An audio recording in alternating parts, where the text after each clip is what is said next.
Welcome to A1 TV Telugu news. నేను భువన. Details చూద్దాం. బాపట్ల జిల్లాలో ప్రత్యేక సమగ్ర ఓటరు జాబితా సవరణలో భాగంగా ప్రతి ఓటరు తప్పనిసరిగా గణన పత్రం సమర్పించారని మండల తహసీల్దార్ సలీమా కోరారు. జూలై 14 చివరి తేదీ కావడంతో ఇంకా సమర్పించిన వారు వెంటనే తమ BLOను సంప్రదించాలని సూచించారు. ఓటరు వివరాల ధృవీకరణ జాబితాలో పేరు కొనసాగించేందుకు ఈ ప్రక్రియ కీలకమని అధికారులు తెలిపారు. మనకి మొత్తం 59,000 ఓటర్స్ ఉన్నారు.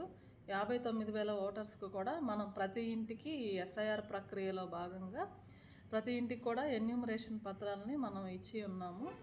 గణన పత్రాలు అంటారు అవి మనం ప్రతి ఇంటికి 100% డిస్ట్రిబ్యూషన్ కంప్లీట్ అయింది. ఈ 100% డిస్ట్రిబ్యూషన్ కంప్లీట్ అయిన తర్వాత ప్రతి ఒక్కరు కూడా మన BLO రెండు ఫామ్స్ ఉంటాయి వాళ్ళ దగ్గర. ఒక ఫామ్ మీకు ఇస్తారు, ఒక ఫామ్ వాళ్ళ దగ్గర ఉంటుంది.